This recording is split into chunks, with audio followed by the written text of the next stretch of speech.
This is CBC Here and Now.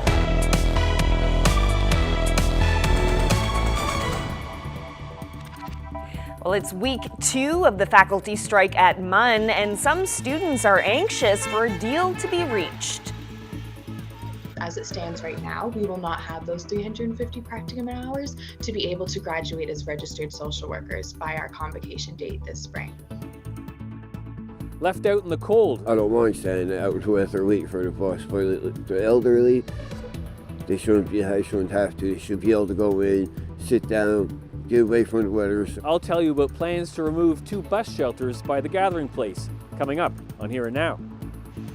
Industry insiders have been saying it for months. Bay du Nord is a billion-barrel oil field. Now the offshore regulator has all but confirmed it. That story coming up. Good evening and welcome to Here and Now. The faculty strike at Memorial University is now into its 2nd week, but today a development. Both sides are heading back to the bargaining table. Talks will resume tomorrow morning at 9:30. Meanwhile, the strike continues to bring disruptions. Last week, nursing students learned they'll be able to continue with their clinical placements, but other students in other faculties aren't as lucky. And some who hope to graduate this spring are worried. In the social work degree, during your very last year, you go into what's called a practicum for the last semester of your degree. So in order to graduate as a social worker in Newfoundland, you need 350 practice hours on your 2nd placement. So right now we're in a bit of a tricky situation with the strike because as it stands right now, we will not have those 350 practicum hours to be able to graduate as registered social workers by our convocation date this spring. So right now we're just really trying to advocate so that we can return back to our placement just like the nurses did, and so that we can continue to grow and learn and still be on track to convocate this spring. There's a serious lack of social workers within our province, across all organizations, and the longer that we are not in the workforce and we are in school and we're being held up, the longer that there continue to be gaps in healthcare, there continued to be gaps in care for children who are in dangerous situations. There continued to be gaps in community organizations. So just like nurses, social workers are very essential, and this strike is really impacting not only us, but also our community and our province as a whole. We are all in solidarity with MUNFA. We love our teachers. We love our school. We just really want to get back. So I just have 1 course left and then my honors, and then I'm done. So I'm not just in a class, I'm working on my theses. So that might push the presentation date of my theses, which would have to push the graduation date as well. And we see our profs outside freezing cold. We want them to get a fair deal and we want to get back in the classroom. On the university's behalf, I think it's very unfair to give reassurance to one faculty that they will graduate in May when there's hundreds to thousands of other students that are also want to graduate and are waiting to graduate. I was frustrated when I heard that because they have job lined up, but I also have a job lined up and my peers do as well. So frustration, I would say, is the overall feeling. I just want to see the profs get a fair deal that they deserve. Our educators, we're all really close-knit in the earth science faculty, and they're my educators, but I also care about these people. I want to see them get the fair deal that they deserve. Well, still with Memorial, the university is condemning property damage on its campus in St. John's yesterday. A spokesperson says a number of signs were spray painted outside the Arts and Administration building. Some of the building's bricks and the loading bay door were also spray painted. A complaint has been filed with the police. Now to Conception Bay North, a man died after his snowmobile went through the ice near Perry's Cove. Police say officers got a call around 5:30 yesterday evening that the man was overdue, and a short time later, police got a second call that a hole had been spotted in the ice in Middle Pond. The RCMP, firefighters, and search and rescue personnel went to the area and recovered the man's body. Police say the investigation is ongoing. Well, bus shelters near the gathering place in St. John's were set to be removed in the coming days, but after some strong opposition from the public, city councillors and the homeless shelter, Metrobus's plan to tear down the structures is now on hold. Here Now's Mark Quinn reports. These are the bus shelters that were scheduled to go by February 15th. This is the one next to the gathering place. The other one is here on the other side of Military Road. They aren't pristine, but people who use public transit say the shelters should stay. We've been in there a lot, like if it's raining or snowing or anything, because the bus times also can vary a lot with traffic, especially in the morning, so it is of great benefit to us. Gathering place clients agree. They don't believe that reports of people spending nights in the shelters justify taking them down. I don't think he should buy, because it's there exactly that long now for years and years that's there. And plus there's a homeless, is a shelter for anyone who's on his way up the road, waiting for the bus, or it's rain now, it's cold. It could save somebody's life from one of these nights, you know. The gathering place's staff began cleaning the shelters regularly, following complaints about trash and used needles. The group's CEO says he met with Metrobus officials and urged them to keep the shelters. I think it's a terrible idea. It's an absolutely terrible idea for so many reasons. Davis says the shelters have been used overnight and they have been vandalized. But he says they're essential for gathering place clients and many people in the neighborhood. Association for New Canadians, you can probably see it over my shoulder just down the road. They use the bus shelter. Stella Circle is here. They use the bus shelter as well. There's people come off the bus stops here to go to Basilica or to visit the convent or other activities in this area. So this is impacting everybody. This afternoon, City Council released a statement saying Metrobus now agrees the shelters outside the gathering place must stay in place for the time being. Council says the city and the St. John's Transportation Commission are reaching out to the gathering place to develop a plan to manage the shelters. Mark Quinn, CBC News, St. John's.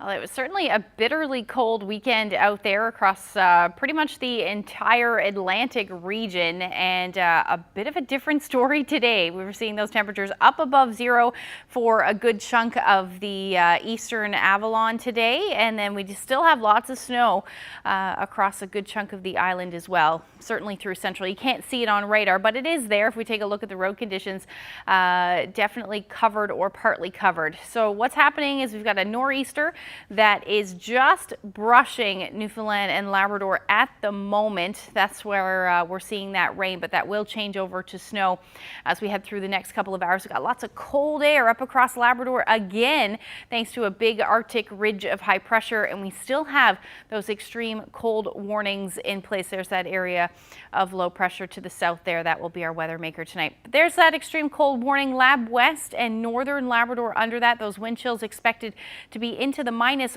40s as we head overnight tonight. We'll have the details coming up. Thanks, Ashley. Well, speaking of the weather, this past weekend's freezing temperatures caused an all-time peak in electricity use for the island for NL Hydro. A total of 1,730 megawatts were in use by lunchtime Saturday, beating the previous record of 1,720 megawatts set back in 2019. NL Hydro says it knew in advance that the peak would be happening, so all generators were turned on, and 450 megawatts of power was also delivered by the Labrador Island Link. So the extreme cold we saw really forced everyone's heaters to come on full blast, and all the radiators and of course heat pumps and all those do put demand on the system. And of course when you stack them all up, the demand is higher than it's ever been. And of course, and recently we have seen a lot of electrification. You know, we have seen people moving from home heating oil to electric type supply, and that of course adds demand on the system as well. Well, so how many households have made the switch from oil to electric? Rob Collett will talk about that coming up in about 25 minutes, and he'll also talk about an upcoming important test of the Labrador Island Link.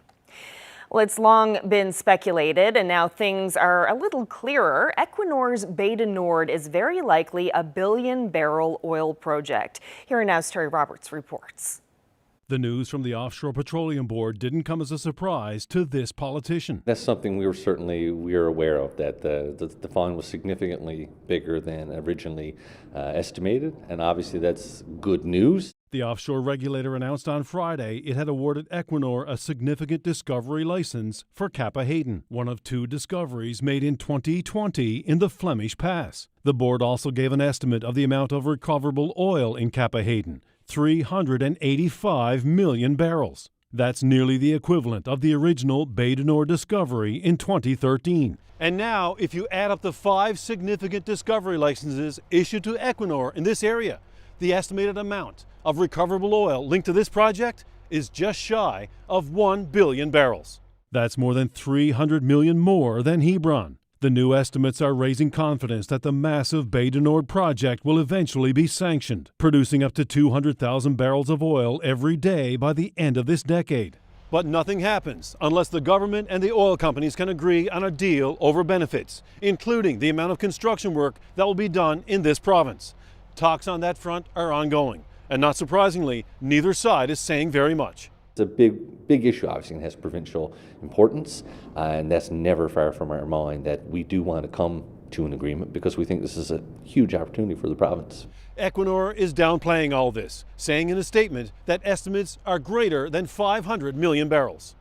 Equinor's evaluation of recoverable estimates for the Bay du Nord development relate to volumes that are considered economically and technically recoverable, as opposed to potential or possible recoverable resources. It is common to experience differences in how volumes are assessed and estimated in different evaluations. If it goes ahead, Bay du Nord will be Canada's first deep water project, more than 200 kilometers farther out to sea than the 4 other producing fields. The provincial government fought hard last year to make sure Bay du Nord got federal environmental approval. Andrew Parsons says government will fight equally hard this time around to make sure the people get maximum benefit from this massive oil field. Terry Roberts, CBC News, St. John's. Well, in politics, Premier Andrew Furey is in Ottawa tonight. He's preparing for a First Minister's meeting tomorrow with the Prime Minister and the rest of Canada's premiers. They're trying to reach a federal-provincial healthcare deal. The federal health minister says Canada's healthcare system isn't working anymore and changes have to be made on how it's delivered. We're excited in the bilateral stage of these discussions to sit and talk to our federal counterparts about our shared priorities and how we can unlock transfers that are directed towards them for the benefit of Newfoundlanders and Labradorians, whether that's access to primary health care, surgical wait lists, advancement of technology across the health sector, or other shared priorities that we will discuss. I'm quite excited to get to that level of discussion with the federal government. And Premier Furey had much more to say about his hopes for the trip during his chat earlier today with Here and Now's Peter Cowan. We'll have more from that interview coming up in about 15 minutes. And with that story, the federal government is going to propose a 10-year plan to fund and reform Canada's healthcare system. Sources tell CBC News Prime Minister Justin Trudeau will reveal the details during tomorrow's meeting. We will be there putting more money on the table, but it's also important to make sure that the focus is on results and outcomes for Canadians, including with better use of health data, more supports for people where they need them across the country. Now, the federal funding could start to flow as early as the next budget. Ottawa has indicated there will be an across-the-board top-up to federal funding, along with separate agreements with each of the provinces and territories. But there will be some conditions attached to the money. The premiers have been calling on the federal government to increase its share of healthcare funding from 22% up to 35%. Well, a mansion in Grand Falls, Windsor with a long, storied history is getting special recognition as a heritage property. This building is called Grand Falls House. It was built for the original owner of the local mill, Alfred Harmsworth, known as Lord Northcliffe. Construction on the Tudor-style house finished in 1909, the same year the mill opened. It sits on a hill that overlooks the Exploits River. The plan is to use the property as a social center for weddings, garden parties, and other community events. Well, in sports, an athlete who was inspired by Terry Fox's journey is pushing himself to perform his own marathon. Tyler McGregor is a three-time Paralympian and captain of Canada's national sledge hockey team. The 28-year-old is in the middle of his cross-Canada sledge skate of hope. McGregor made a stop in Deer Lake on Friday to put in 42 kilometers on the outdoor rink there, and some people dropped by to cheer him on. He plans to do that in each of Canada's 10 provinces with a goal of raising $100,000 for cancer research. McGregor will wrap up his tour on February 11th in Winnipeg.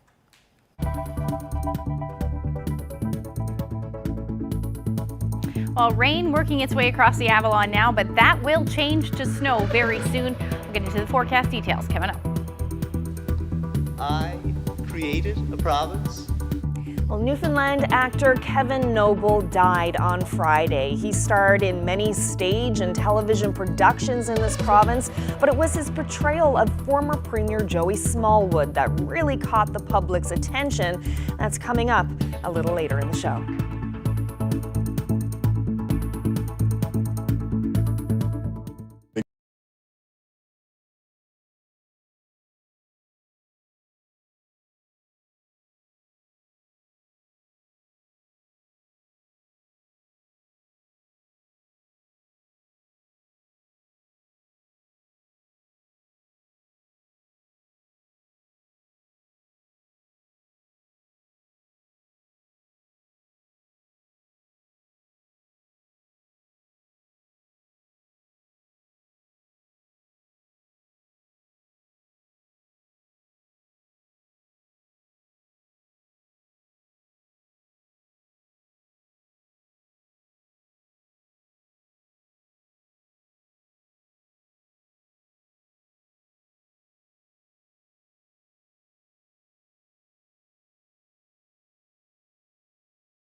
This weather forecast has been brought to you by Newfoundland and Labrador Tourism. Whatever you're up for this winter, discover experience packages at winterupnl.ca.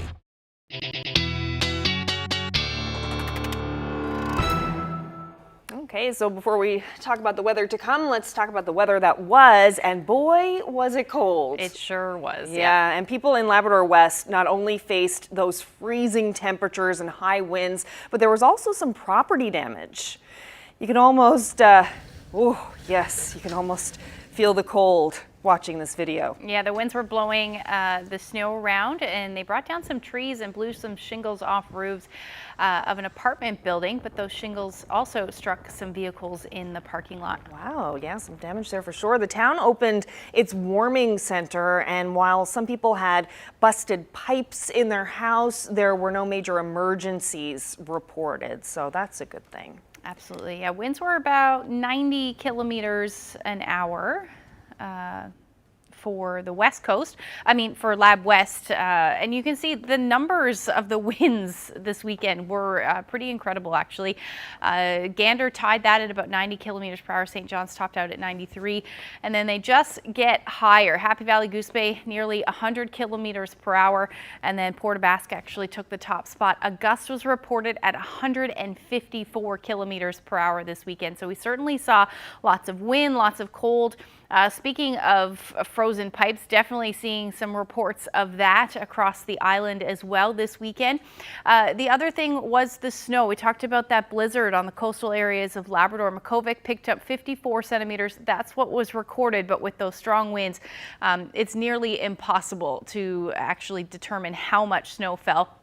But at this point, that's what it's looking like, and we picked up quite a bit of snow as well, thanks to some snow squalls on the west coast, which were very intense as well. Corner Brook picked up 34 centimeters of snow Friday and into Saturday, and then Deer Lake picked up about 28 centimeters, Stephenville at 24 centimeters. So lots of snow out there as well.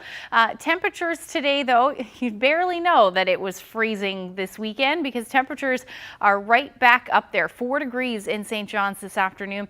Those temperatures slowly much cooler though as you head towards central and the west coast into the minus single digits, but all that cold air still very much in place up across the Big Land. Minus 20 was the afternoon high in Lab City and about minus 18 in Cartwright today. Ridge of high pressure dominating the weather across Labrador, so it's fairly quiet, but again cold. But we are watching the nor'easter that is just skirting Newfoundland at the moment, and that is what's bringing that rain and those mild temperatures. Still a bit of a wind chill out there, though. We're down to 2 degrees. These temperatures are going to continue to drop, but down to 2 degrees, feeling more like -2 with that wind chill. Bonavista feeling more like -12. And we've got those double-digit wind chills as you head towards Corner Brook and certainly up across Labrador. -32 is what it's feeling like in Happy Valley, Goose Bay, and -36 at the moment in Nain. So we do still have those extreme cold warnings for northern, for Nain, and then for Lab West as we head through the night tonight. Take a look at the temperatures dipping to -36 again for Lab City, well into the -20s, nearing -30s for the rest of the Big Land, even along the straight northern peninsula, -23, and then dropping like a rock tonight again for the Avalon, so down to about -4 in St. John's, and the winds will pick up just barely, but they'll pick up a little bit as we head towards the morning hours as well. So with these temperatures well below zero, we will see some wind chills overnight tonight into the -teens and -20s towards the west coast, but up across Labrador, that's where that extreme cold warning is. So those wind chills will be into the -40s, even -50s through the overnight and into Tuesday morning. And then these temperatures are essentially going to stay below zero tomorrow, which means we will see those wind chills into the -teens as well across the island. So just taking a look at what's going on right now, that nor'easter bringing that rain to the Avalon, some snow through central, and it works its way back through to the Maritime provinces at the moment as well. It's going to move through fairly quickly, and if I zoom in here, you can see we're already starting to see that changeover for the Northwest Avalon. That is going to continue as the temperatures drop to work. That rain snow line is going to continue to work its way south and east over the next couple of hours. Now, the future tracker is doing a really great job at picking up the timing and the position of this low at the moment. So we're sitting around 2 degrees right now, but expect over the next 1 to 2 hours here in the metro area anyway to start to see that change over to snow, which will likely happen through potentially a rain-snow mix and then right over to snow. By the time we get into about 11 or 12 o'clock tonight, all of us will be seeing snow across the Avalon. That will work its way through fairly quickly. The rest of the island looks nice and clear, but cold tonight, especially up across Labrador again as your temperatures dip. But by the time we get into tomorrow morning, we'll actually see some blue sky, and tomorrow looks nice other than those cold temperatures, really chilly temperatures, but we should see some sunshine. And as far as the temperatures are concerned, there you go, -3 in St. John's. Oh, by the way, pick up between 5 to 10 centimeters overnight tonight, but that will move through, like I said, by morning. Temperatures through central between -8 and -10, and then up across the big land, you're looking at your temperatures moderating finally into the minus teens, but lots of sunshine. Let's look at your forecast. We'll look ahead when I come back. Thanks, Ashley. Well, as we mentioned earlier, premiers are gathering in Ottawa to try to hammer out an agreement to fix an ailing healthcare system.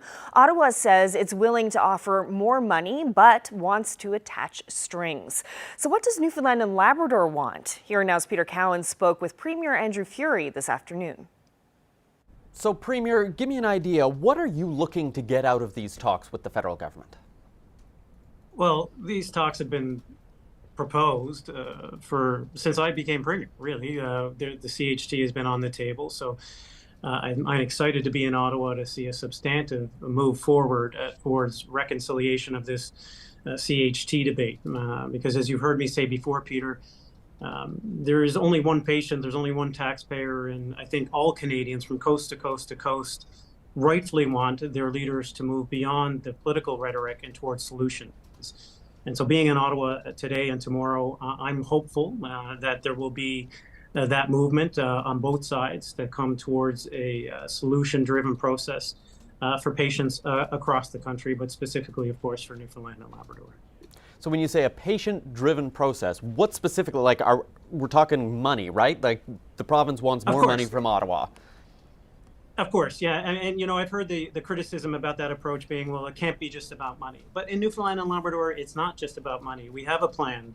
We have the Health Accord that has been set up to come together with principles from all stakeholders, by the way, about how we modernize a healthcare system that is designed for today and for the future of Newfoundland and Labrador. That will require some investment. And as you've noticed, over the last several weeks in particular, the conversation has shifted between the federal government and provincial governments towards shared priorities. So we're excited in the bilateral stage of these discussions to sit and talk to our federal counterparts about our shared priorities and how we can unlock transfers that are directed towards them for the benefit of Newfoundlanders and Labradorians, whether that's access to primary health care, surgical wait lists, advancement of technology across the health sector, or other shared priorities that we will discuss. I'm quite excited to get to that level of discussion with the federal government because I think there's real value there for patients across our province. One of the big problems the healthcare system has right now, though, is a lack of nurses and doctors and other healthcare professionals. How does money solve that problem? Because in the words of your former health minister, you can't knit a nurse. Just having more money doesn't magically create a bunch more nurses or a bunch more doctors.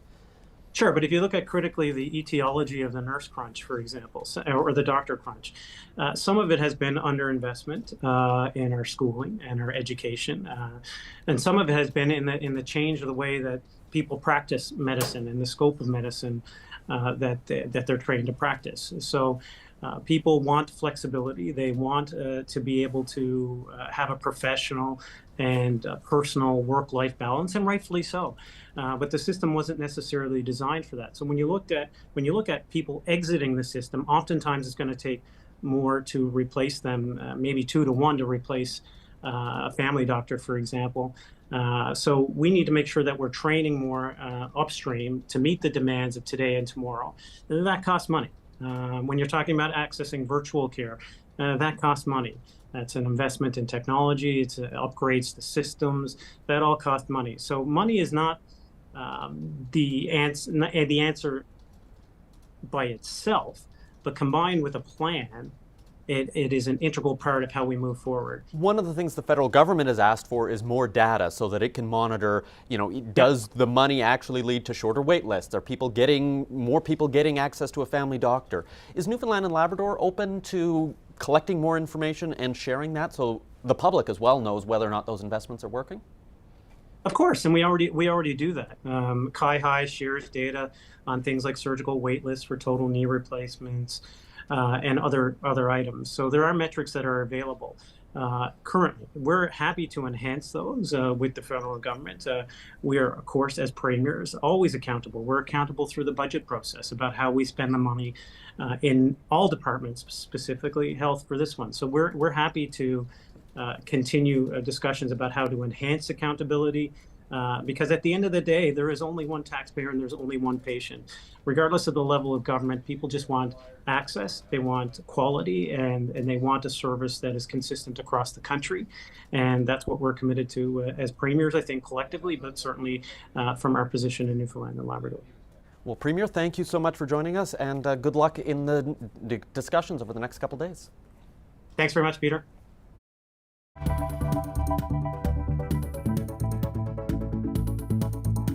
Well, the bitterly cold temperatures on the weekend led to some record-breaking electricity usage in the province. Coming up, we'll speak with Newfoundland and Labrador Hydro about how the system fared, and we'll hear about the one big final test at the end of the month that could mark the official completion of Muskrat Falls.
Aquaculture pioneers.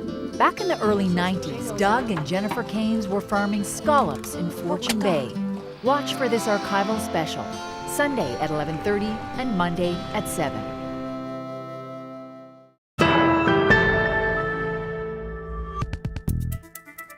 Well, as Ashley and I were chatting earlier about the province being in a deep freeze over the weekend, and the extreme cold on Saturday led to record-breaking electricity consumption in the province.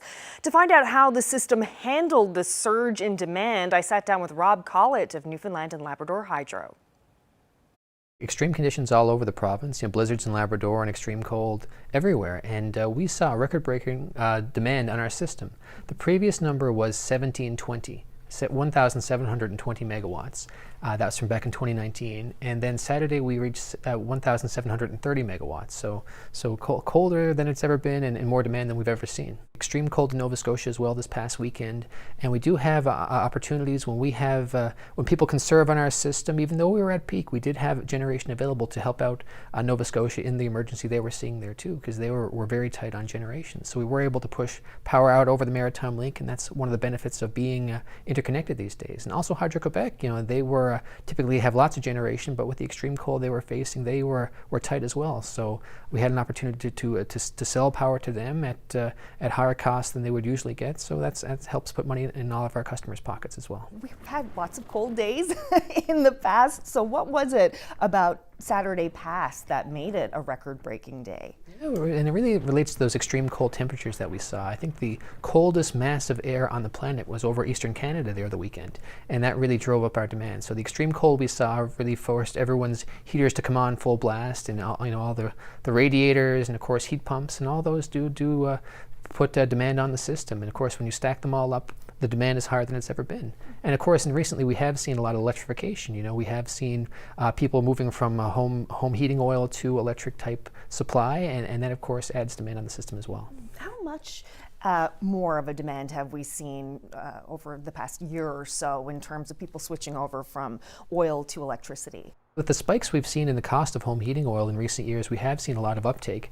I think we had about 1,000 customers over the past 12 months or so, and there are 40,000 more homes across the province. So we're looking over the next decade, that could equate to another 120 megawatts. So almost close on a 10% increase in our system demand in the decade ahead. So lots to plan for. Yeah, will our system be able to handle that kind of demand? Well, that's our job, is really to plan for those kinds of situations, to look at the decade ahead and look at what kind of generation we're going to need.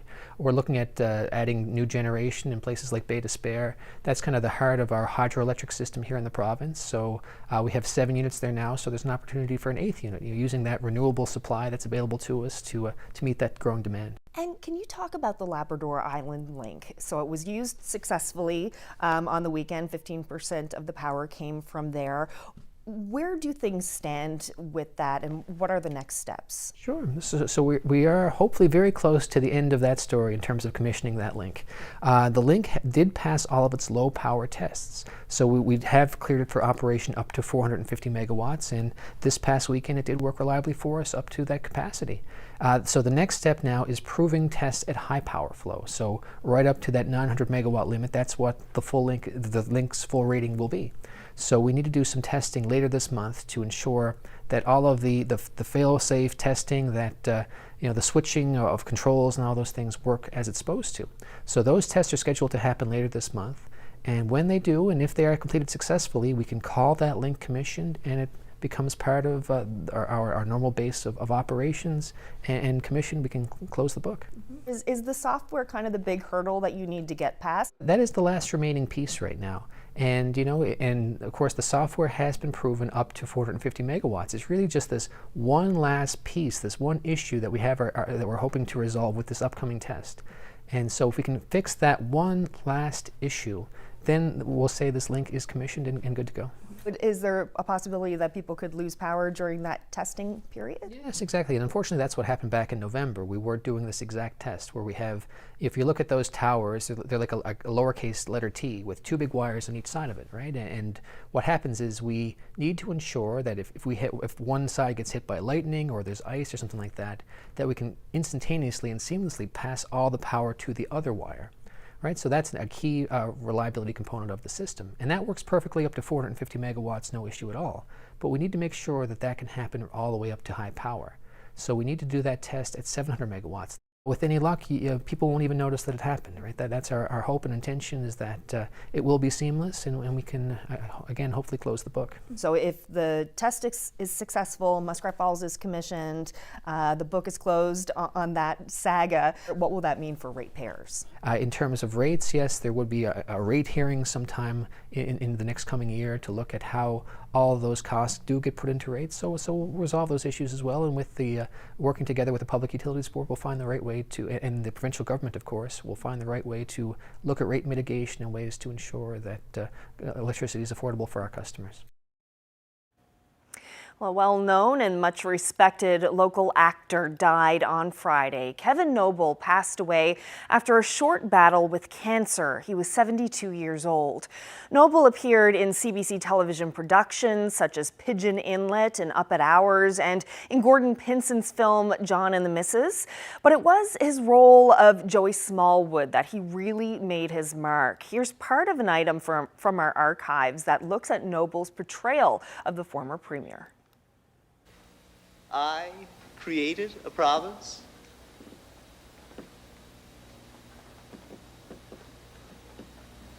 I did it. Joey, of course, is the play about the life and times of J.R. Smallwood, a theatrical success turned television special for which Noble received a nomination as the country's finest actor. What is he? He's a failure. He couldn't even run a pig farm. I've learned a great deal about pigs, Mr. Cashin. There are two kinds of pigs, Mr. Cashin. Those with 4 legs and those with 2. When Newfoundland actor Kevin Noble landed the role of Joey Smallwood in the play Joey, he felt like the cat who just caught the prize canary. But the bird turned out to be much harder to digest than he anticipated. 20 years later, he's just getting over it.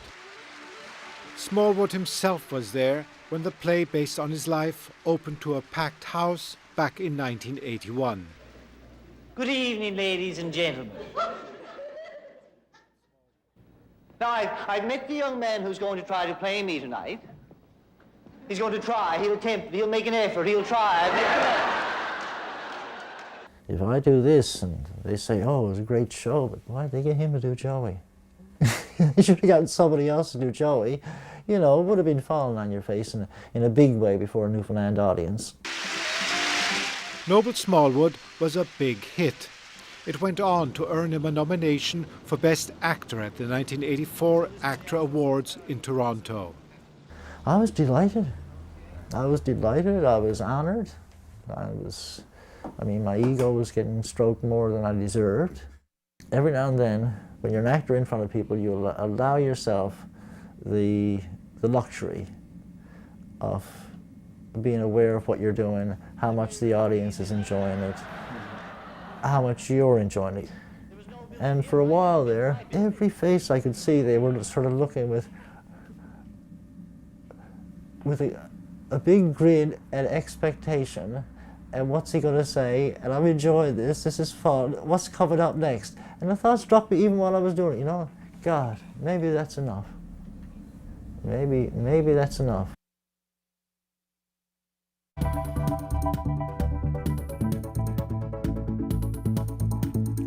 Well, what happens when a group of men gets serious about their tobogganing?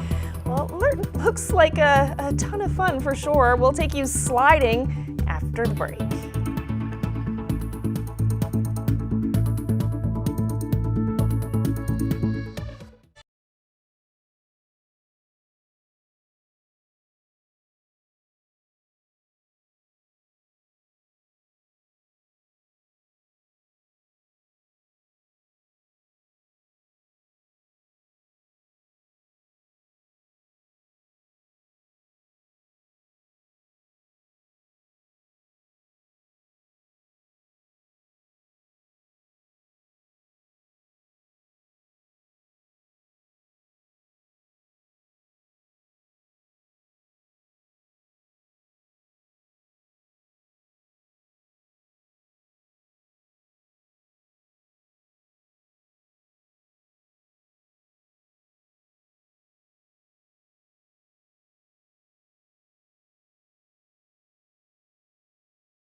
A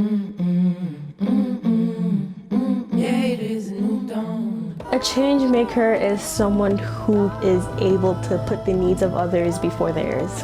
Dedicates themselves to making a better tomorrow for everyone. They can work together towards the common good. I am a Black change maker. I am a Black change maker. I'm a Black change maker. Meet the Black Changemakers at cbc.ca/Black Changemakers.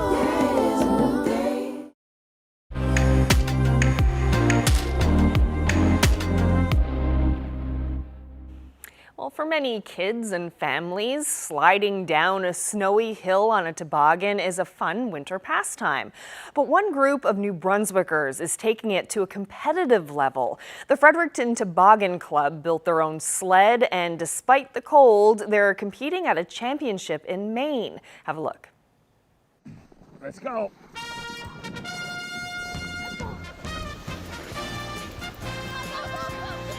We formed the Fredericton Toboggan Club back in 2019 when really what happened was I came back from Camden, Maine. I saw a poster saying there was a National Toboggan Championship, realized we could enter a team as Canadians, came back over a couple of beer, convinced the guys that this is what we needed to do, and we got the club together. I went after first people that could build, then big heavy people that could help us win the race. First time we went down, we had no idea how to win at tobogganing, so we brought like a small, light toboggan, thinking we were going to be nimble and agile. And it wasn't about that at all. What we needed is heavy, stiff toboggans with big men on them, so we recalibrated a little bit. I'll go in second. That's right. You want to be up a little higher. Okay. I think the key is you want to have a toboggan that's stiff, well waxed, and then you want to have, 400 plus pounds of person on it, and you want to make it go fast. So that's kind of what we do. We refer to it as velocitation. So everybody spends the winter training and building their ability to help us velocitate. The actual event really blew our minds when we went down there. So it's a big toboggan chute, initially built in the 1930s, and then has been in Camden over the years. The Jack Williams chute, they've continued to kind of evolve it over the last number of years. And then in the 90s, they started running the championship. So by the time we arrived at the 30th anniversary of the Toboggan Championship, there were about 1,000 people on the hill, waiting in costumes, having a great time. You could see that it had become a real tradition for a lot of people. And right away we felt at home and we went, yeah, this is a new tradition for us. There's an official handbook that they give out at the event, and it's got all the restrictions on what you need and can't do with your toboggan. There's definitely a weight restriction, but there's also size and width and length to keep everybody as close as possible to building the same things within those interpretations. Go, go, go, go, go, go, go, go, go, go. Come on, keep going. Keep going, Will. It's got to have a bend on the front, and there has to be a pad for safety so that racers can make it down the hill.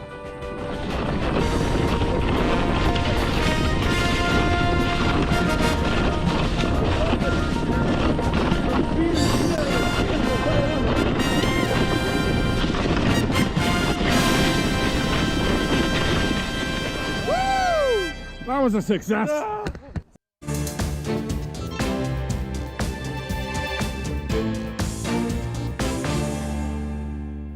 At least 3,000 people killed. That's the latest stunning figure after the earthquake that devastated southern Turkey and northern Syria. It struck in the middle of the night, bringing down buildings and sending people into the winter cold. An aftershock, almost as strong, hit early in the afternoon and more buildings came down. Now there are desperate searches for those buried beneath layers of rubble. And with many left homeless, temperatures are set to drop near freezing tonight. Well, the trial is underway for nearly 50 pro-democracy advocates in Hong Kong. They were arrested in 2021 under a sweeping national security law that was passed that year.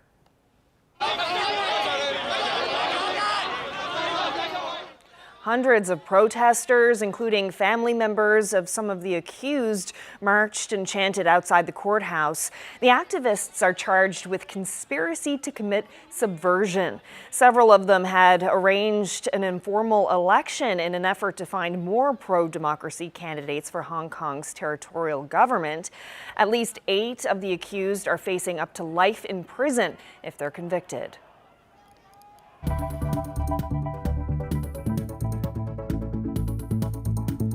Well, it wasn't just cold and stormy for a few days in Newfoundland and Labrador. This is the Acropolis in Athens, the collection of ancient monuments blanketed in snow. A cold front moved into Greece over the weekend, bringing snow and heavy winds to some central and northern regions. Schools and roads were closed, and people were advised to avoid unnecessary travel. Ashley will have our latest on our local weather after the break.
While I was doing my radiation, my photography actually was my coping mechanism.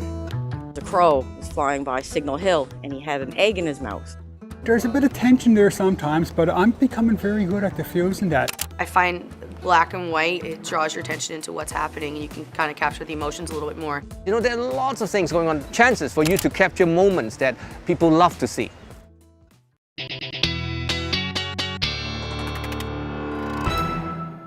Okay, time for a look at the long range. And you mentioned earlier that we have some snow on the way. For tonight, yep. We'll just take a quick look at the radar because we're starting to see that snow change, or rain change over to snow rather, across at least the northwestern portion of the Avalon and just tipping into the northeast portion. So over the next couple of hours, we will see that, and we'll pick up a quick 5 to 10 centimeters of snow less as you head towards the Bonavista Peninsula. You've already picked up snow today, so another 2 to 5 on the way, and then less than that as you head towards Central Trace to 2 centimeters expected by the time we get into Tuesday morning. But as we head into Wednesday, another system will just scrape the Avalon. As we head into the morning hours on Wednesday, this will bring some heavy snow to start. And we'll probably pick up another 5 to 10 centimeters with that quickly through the afternoon on Wednesday, and then some snow will work its way across Labrador as well. Not too much in the way of accumulation. Most of that will be across the Avalon and the Bonavista Peninsula even as we get into the evening hours on Wednesday. And then eventually we'll see some more snow towards the west coast as we head through the overnight. Now, temperatures on Wednesday will hover around the 0-degree mark for the Avalon, Burin Peninsula, and then below 0 through central, west coast, and then up across Labrador. Temperatures really warming up though for Happy Valley Goose Bay, up to -5 through the day, -7 for Cartwright, but hanging on to those teen temperatures, -teen temperatures as you head towards Lab West. Now, as we head into Wednesday evening and Thursday, some of that snow will continue along the west coast. Otherwise, not a whole lot in the way of weather. Up across Labrador, we should actually see some sunshine through the day on Thursday. Likely cloudy periods, the story, but we're in that onshore flow, so the potential for some accumulating snow certainly possible for those of you on the west coast. Temperatures will be dropping again into the low minus single digits, -7 in Gander, -10 in Grand Falls, Windsor. Those temperatures up across Labrador will be in the -teens as well, and then we'll hover around -2 for St. John's for your Thursday. Long range forecast, another roller coaster as we get into the weekend, up above 0 by the time we get into Saturday, with some flurries in the morning. And then for central Newfoundland, you're looking at temperatures well below that, into the -double digits on Thursday, and then right back up again into Saturday. Should stay below 0 for western Newfoundland, with some snow moving in Friday night, and then flurries will continue for those of you on Saturday. And then for eastern Labrador, a nice stretch of weather as far as flurries are concerned, maybe a few peaks of sun on Friday. And then western Labrador, your temperatures will be into the -teens, and your overnight lows are really a little bit of a roller coaster there. -20s, -30s, -20s, -30s. But that will be the story for the next little while. So if you had cold temperatures, feeling, I think this would definitely be it. This is Sunrise in Hopedale on Friday. Wayne shared that great shot with us. If you have any, send them to Facebook, Twitter, or email them to nlphotos@cbc.ca. Oh, that definitely does look very cold. Yeah, that was just before the storm on Friday, so yeah. On Saturday, I should say. Love the contrast with the sun there, and the orange and yellow and the blue. Very nice. Okay, well, that's it for us on this Monday evening. Thank you so much for joining us. Good night.